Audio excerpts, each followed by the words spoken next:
So today I don't have a lot of slides really. I'm going to be talking about fibre and the food we eat, and that's a different slide to the one I've got up. It is, so go to the next one. Yeah. Oh, there we are. So just acknowledging my new university there, which is a fantastic place. We've got a new faculty of health, and I can recommend to any of you potential students out there coming to join us. But anyway, that's enough of a plug.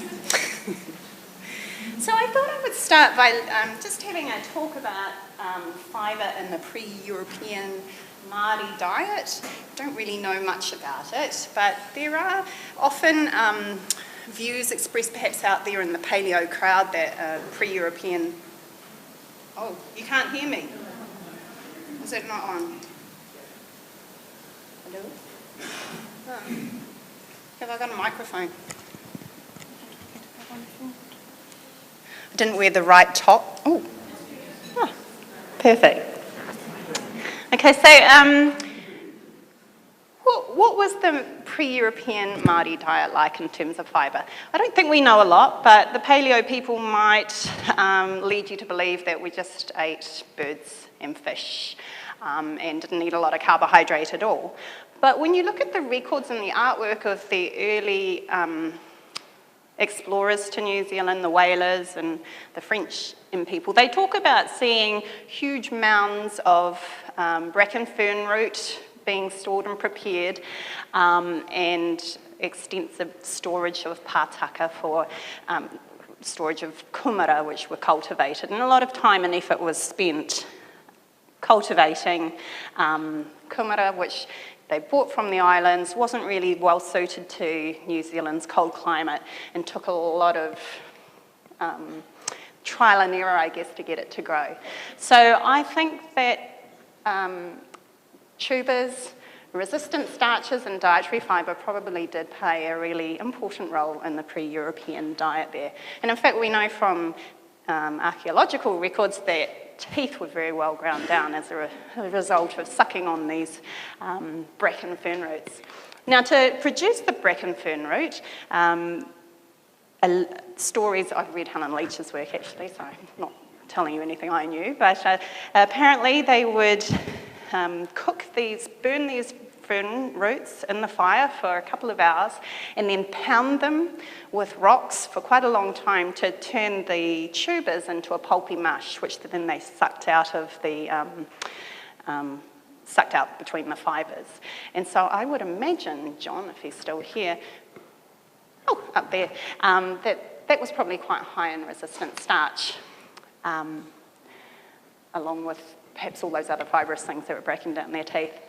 Now, when the settlers started coming, they brought with them potatoes and wheat, and these were very rapidly adopted as new sources of carbohydrates that were easier to grow, and there were ready markets for them. So I don't think you'd find anywhere serving bracken fern root on the menu these days.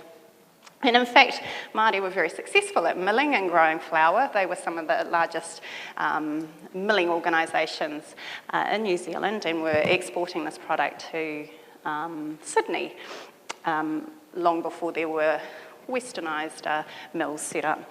That all changed after their lands were taken off them after the Māori Wars, but that's another story. So today, how much fibre are we getting in New Zealand? Ministry people, it'd be really great if you can get David to update the nutrition survey, because this data is getting really quite old here. But in the last nutrition survey, the median fibre intake of New Zealanders was 22 grams for men and 17.5 grams for women. And the main sources of fibre were breads and cereal-based foods and fruits and vegetables, and it was actually fairly balanced between fruits and vegetables. I think the fruits and vegetables, I should note here, would also include tubers, so potatoes, kumara, taro, and I've just talked to Sally, we think it probably includes legumes in there as well. So both those broad sources are providing almost half of our dietary fibre each. Now, in the nutrient reference values for Australia and New Zealand, there is an adequate intake for specified for dietary fibre, and for men that's 30 grams a day, and for women that's 25 grams a day, and that's based on the intake of the mean intake of the highest consuming group, so age group, and with a little bit of an allowance added on for resistant starches and things like that. Determining the amount of fibre that we have in our diet and comparing it over time is probably a bit problematic, because the way that dietary fibre is measured, or the methods that are approved for measuring dietary fibre, have changed quite a lot over time, so that more and more components of fibre get counted in the fibre estimates for different foods. And not every food is updated every year. So there will be some foods in there that may have fibre estimated with a method that includes resistant starch, and some of the older foods in the database may not have that resistant starch or different types of resistant starch included in that fibre estimate. And that's why these days there's a little bit of a fudging, adding a bit on for unknown amounts of resistant starches there. It's a bit hard to read, but this is just some comparative data to see what other populations are eating. Australia's median estimates of fibre are pretty much similar, the same as New Zealand, to about 0.1 of a gram per day for men and women. But you can see up here that our intakes are fairly comparable with most of these countries up here. A bit lower perhaps down here in the UK, UK and the US, so this would be the total fibre for men and women. So UK says about 14.8, US is a little bit higher. One thing to note there is that they use a different method of assessing dietary fibre in the UK as to the one that they use in the US, and it's a little more conservative because it doesn't include that, it doesn't use the AOAC method, which has some of those resistant starches in there. Now the World Health Organization, or I think you can confirm to me, Jim, with the 2002, the previous guidelines, the new carbohydrate guidelines haven't really been done yet, but in the old one, there was a recommendation of, was there a recommendation? Didn't specify. But I suppose most of you will be familiar with trying to get people to have more than 25 grams of fibre per day. A number of recommendations around the world would have recommendations for intakes around that level. UK, I think they have 30 grams per day now to account for that extra resistant starch. And so all of these populations, the median or the mean intake is less than what we're recommending. So at least half of the population isn't eating anywhere near the optimal amount of dietary fibre.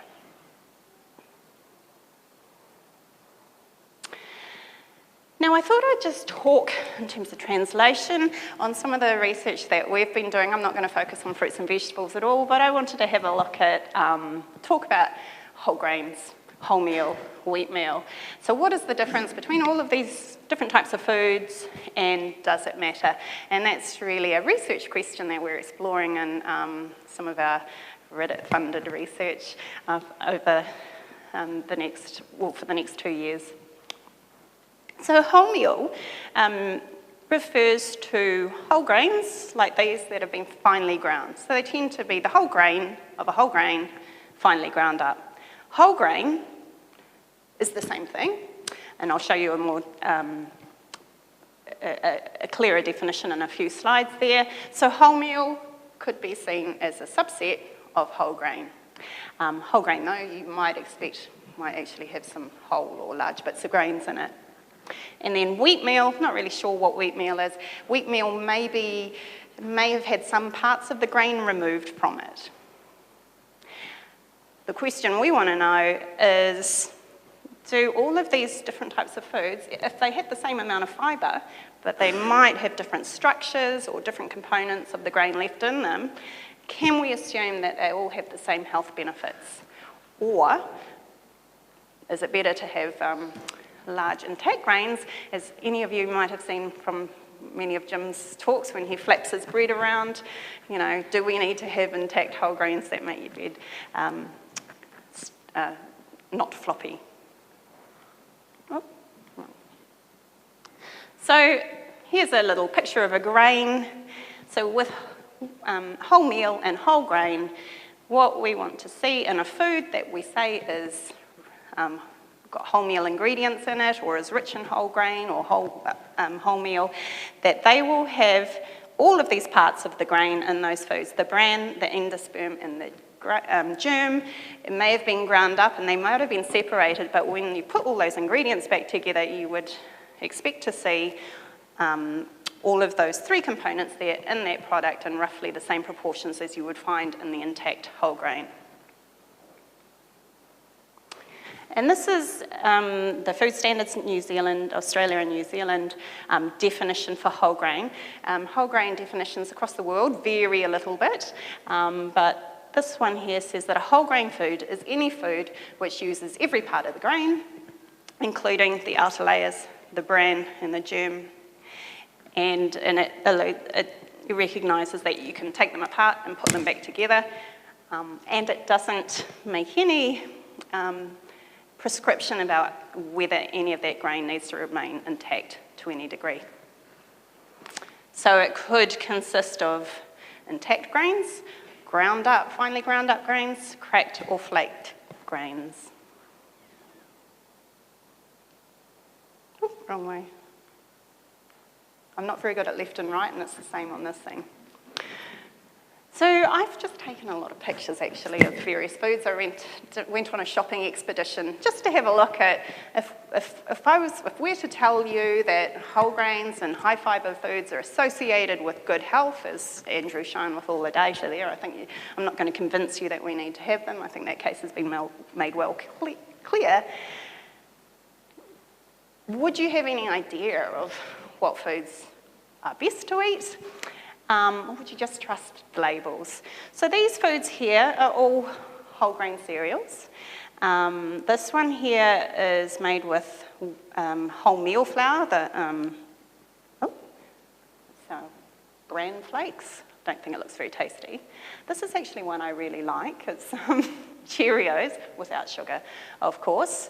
But you can't really see any intact grains in there, and you can't easily see fibre, and in fact some of these things look really white, and these cereals have been puffed and extruded or put through some sort of processing that might change the availability of the starch or the sizes of the starch, and so we don't really know what how the health effects of the fibre in that product would compare with the epidemiology, I guess, or with the findings of studies that have used more intact grains.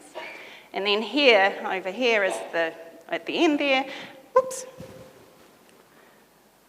muesli, which is something that all of you might associate as an actual whole grain product, but, you know, kids are probably less keen on that sort of food, much more keen on the Cheerios there in the middle, possibly. So actually, if the health benefits of having that muesli were just as good as if we knew if they were just as good as the Cheerios, then that would open up a whole lot of opportunities for consumers. So I think it's a question that we need to clarify. Much as we might like to say, eat those whole grains, I think we need to find out whether that is in fact necessary. I took a photo here as well of popcorn, who showed the popcorn before. Popcorn is a whole grain, but you of course can't eat it when it's not popped, and then when it is popped, well, you can see the fibre there, but I don't know really whether that has health-giving properties associated with whole grain bread or oats or porridge. Most of the starch there looks very fluffy and available. Perhaps a question for exploration. Might be something we can address to John later on. He might know whether popcorn is in fact a reasonable source of fibre. And then breads, if you go to look for breads in the supermarket, I found that actually it was very hard to find any bread that claimed to be whole grain. The Freya's was the only one here that I found with any labelling on it that said it was whole. Oh, bread with whole grain, and then this Mackenzie muffin thing was whole grain. I had to go to the organic shop to find something that really was the only ingredients in it were whole grain rye. Whole lot more fibre in this thing over here, but this is still quite a good source of fibre, but it's quite soft and floppy, wouldn't pass Jim's flat test. But in the regular supermarket aisles, that would be about as high a fibre product as you could probably find. I'm always surprised that these breads here have more fibre listed on the ingredient list than Vogel's, which you look at Vogel's and you can see the whole grains in there.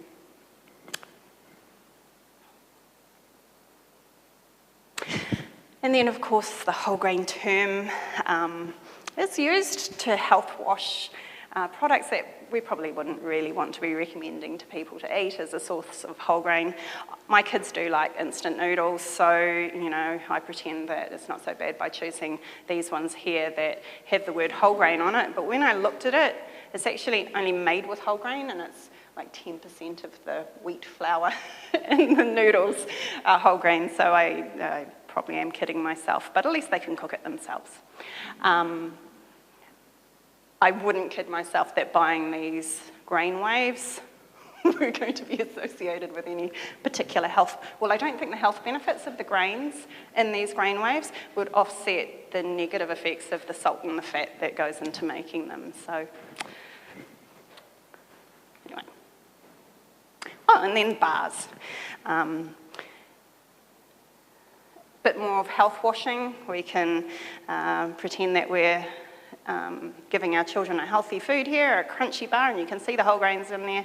Only thing I found, my kids don't actually like those because it's like eating sawdust. So regardless of whether it's healthy, may not be a particularly good lunchbox treat. But I found these things here, Fibre 1, and they have like double the amount of fibre in this tiny little bar here, and this thing, and even muesli and cereals. But the fibre that is in there is chicory root. So that's an extracted fibre that's been added to boost the fibre content. I guess it's kind of is resistant to digestion, but I think it's a question that needs to be resolved. Foods like this that have their fibre boosted, also Nutri-Grain, that's how I guess they got their 4.5-4-star rating, by increasing the fibre with maybe not chicory root. I think inulin might be the non-digestible polysaccharide that they've added to boost the fibre. But really, I think there's some important work to be done here to find out whether these foods can be recommended alongside more conventional high fibre and whole grain foods. So now moving along now, I just thought I'd give you a wee taster of some research that we're doing at the moment. As I said before, this is part of our Riddet research program. Paul here, some of you may not know, used to be the director of the Riddet Institute, and Jim and I have been very fortunate to be part of the Riddet course since its inception, 9 years ago. I did my PhD. Caleb and Nikki there are doing their PhDs through the Riddet core. So anyway, just a nice shout out to you, Paul, for supporting our work. So we've designed this study here to have a look, really investigate how the processing of whole grain foods influences the health benefits of them. We've worked with our colleagues in the food science department to come up with this real study plan here to look separately the differences between grains that have been finely ground and grains that have been left as intact as possible while still creating a food that people can chew and eat and sticks together. So largely intact or kibbled grains versus finely ground grains. And then we've looked at the effects of different food processing processes on each of those grain products to see how that influences the glycemic responses to eating foods made with those grains and processes. So we've looked at soaking the grains in terms of a porridge. So we've looked at the process of just hydrating. So we made porridges with intact grains and finely ground grains. It wasn't very nice, I don't think. Had to add a bit of ingredients, but they were formulated to have exactly the same ingredients, given in the same portions. Then we cooked some of those porridges to cause gelatinization. So they were exactly the same formulation as the uncooked versions. And then we took exactly the same content of grains and got our friends at Goodman Fielder Wattie to make up a number of different loaves of bread. So we looked at a wholemeal bread, a stone ground flour bread, which is actually their interest, a kibbled bread that was halfway between the intact and the finely ground version, and then a bread that had as many intact grains as possible. And so we've finished the experimental work and the process of writing it up at the moment. What we did to test the glycemic responses was sort of a standard glycemic testing protocol here. This is what our wheatmeal porridges look like. We recruited 20 normoglycemic and 20 diabetic patients to come into our GI testing lab, consume randomly one of these porridges in the morning and did finger pricking to measure their area under the glucose curve. We also, these are the breads that we compared. They don't look that different. This is the most intact one down here, and you can see we had in it, you can see there are some whole grains in there of wheat. We could only put in 30% of the grains. It's whole grain. You start getting big holes in it, and in fact you probably don't even eat the whole grains if they're in there, because you'd just like give up chewing and probably just go straight through. Our kibbled wheat was blended with wholemeal flour. This is the stone ground and the finely ground. And I don't have any pictures of the crackers. So that was our fourth process, actually. I forgot to mention, we made crackers as well, and that was to look at a dry baking process as opposed to a bread making, which is a wet baking process. Anyway, I've just got a few little details here. Please don't tweet these, maybe, because we need to publish them. And they're probably not the latest version of the data anyway. But this is our findings of the glucose responses to the gelatinized versus the hydrated cereals in people with type 2 diabetes. So this line, I wish there was a pointer rather than the circle thing, but up here is the response to the glucose standard, so pretty high here. This is the area under the curve for the cereal that was gelatinized or cooked and made with finely ground milled flour. And down here at the bottom, this was our cereal that was just soaked, hydrated, and made with largely intact grains. And you can see that it hardly made the blood glucose rise at all over 180 minutes in our people with type 2 diabetes. So that might be the thing you'd want to recommend they eat. But what do you reckon, Caleb? Was it worth eating? The cold intact cereal? No. No. Oh, wrong way. And then this is some data from a slide Andrew's given me at some point. So it's just looking at the responses to breads in people with type 2 diabetes. And this is a little bit harder for us to explain. So in the blue line up the top, that will be the glucose standard there. And the bottom one is the bread made with intact whole grains. But it was quite interesting here. There was not really any, I don't think those differences are significant, though I can't recall, but no real difference between the responses to the wholemeal bread, the stone ground bread, or the bread made with kibbled wheat. And it was of interest to us that the response to the stone ground flour was actually lower than the response to the bread that was made with slightly bigger grains. So that's something worth exploring. And it might just be something to do with the average size of all of the grains at stone ground. I think his bigger particles, whereas the kibbled product has some very fine particles and some big particles, so who knows? It's something we need to look into. So that's where we are at the moment with that study. We'll be publishing those papers in the next couple of years, but next year, not couple of years, Caleb. Yeah. But I think the next stage would be to go on and look at the longer term effects of consuming those grains. But what we're hopeful is that information will give dietitians and people working in health a bit more of an idea of what sort of foods that you might recommend to people if you wanted them to increase their dietary fibre intake. And of course for food producers like Goodman Field with Watties, you know, our hope is that will help them to formulate high fibre products that have optimal health benefits for people. And, you know, with any luck, they might find that they can make things that people like because they're not so ground up. But that's a work in progress. So the next stage with Evie, who can't be here at the moment, she's going to be looking at another study, trying to have a look at this question of how does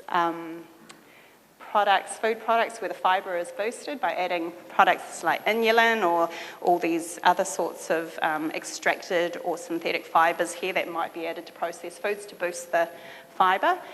Just looking to see how they might compare with foods that are more conventionally healthy, high-grain, high-fibre foods. So I think that will make a real contribution to the evidence there and help us to know whether those Nutri-Grain cereals have as much benefit as we might think. And hopefully that was nice and short. So I'd like to thank all my friends, my hoa mahi who I've worked with, Jim and Andrew and Caleb, and just put a little plug again here for the Bachelor of Health. Thank you very much, Lisa.